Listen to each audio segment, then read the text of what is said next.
Hello everyone and welcome to Flickering Myth TV. My name is EJ Marino and today we are diving into a brand new movie review. We are talking about the film Jungleland.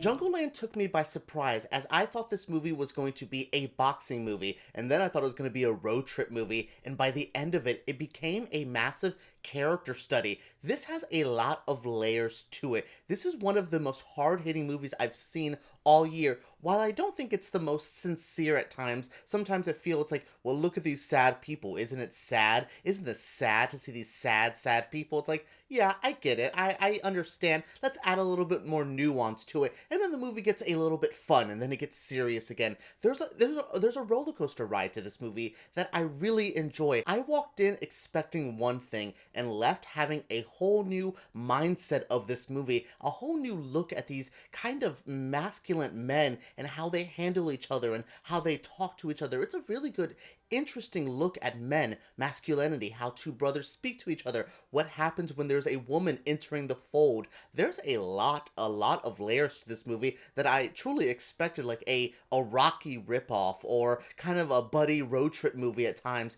This movie is none of those things. It feels cliched, or there's some tropes it relies on. It's not like a wholly new film that I've never seen before, but truly I did not expect what I got out of Jungleland, and I always love a movie that can do that. So we have our bare-knuckle brawler Lion, who is trying to just get out of this industry. He is tired of it. He's not making the money. His brother Stanley, played by Charlie Hunnam, is kind of a scumbag at times. This isn't just the life he wants to live, so he's trying to get out of this, especially when he finds out his brother is still doing the lying, the cheating, and stealing that he has been. But they have one last fight to do. We have these characters having to drive across country to go from one area to the other to do a massive, like, bare-knuckle brawler kind of tournament. It's a really interesting process, and I'm like, we could have had a whole movie about the tournament.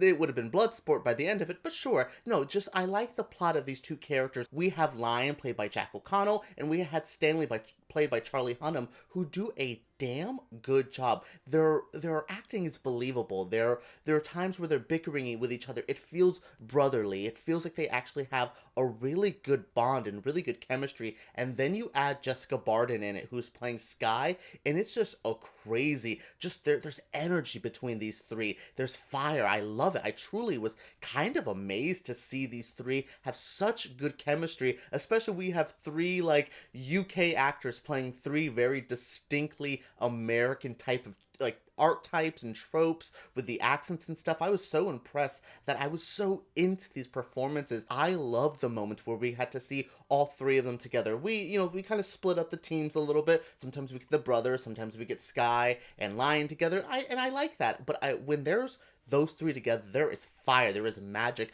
I interviewed Jessica Barden for this channel, and you can definitely see when she talks about working with these two that she just enjoyed it, and you can tell there is magic on screen, the fieriness. I really love Jack O'Connell in this. I think he is such an amazing actor and has so much heart to this performance. There's times where I just wanted to reach through the screen and just go, do you need a hug? Like, his character goes through the most, with Sky's character being crazy, and then with, his brother just being such a scummy guy at times. You just look at this character like, and you're the one fighting, and you have the most emotional damage. He talks, to him and Sky have this really cool scene where she's talking about scars, and he goes, I don't really have any on my face, but I'm like, but you do. Like, I can feel the scars from the inside on the outside. It's just that type of performance. It's that type of writing that really makes these characters worth the watch. Director Max Winkler does a good job crafting this film, but this is one of those movies that I want to see more from him. I'm like, okay, this is a good, and this isn't his first film,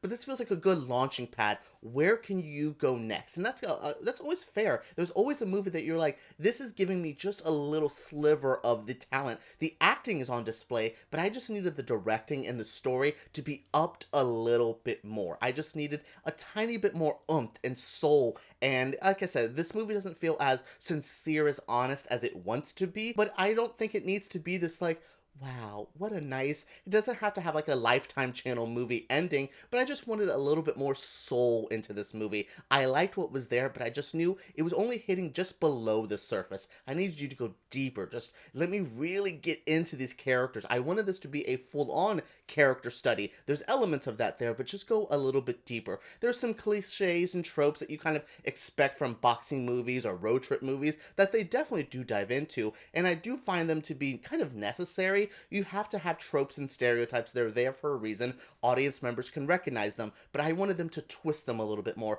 evolve them a little bit more. This movie is good. It's just kind of middle of the road. It could have been way better. It could have been way worse, way more cliched, way more, oh, been there, done that. But it could have been a little bit higher. It could have elevated the genre just a little bit more. But what's presented is good. Acting is good. The cinematography is interesting and gritty. You know, there's some good, even supporting roles from people like Jonathan Majors, who I absolutely adore. There's some good stuff here. I just knew I could have seen a little bit more. Alright everyone, that was it for my review of Jungleland. I had a good time with this movie. It's not one of my favorites of the year, but it's a surprise film. If you like boxing movies, if you like films that about just diving into men and how they handle society and the roles of masculinity and stuff like that, this is perfect for you. This is a very good, honest look at men, at society, at boxing at times. I mean, there's a lot in here that I think is well worth the watch. Alright guys, what did you think of my review of Jungleland? What do you guys think of this movie? Let me know down in the comments below. Subscribe to Flickering Myth because we make videos like this every single week. And give us a thumbs up if you did enjoy this video.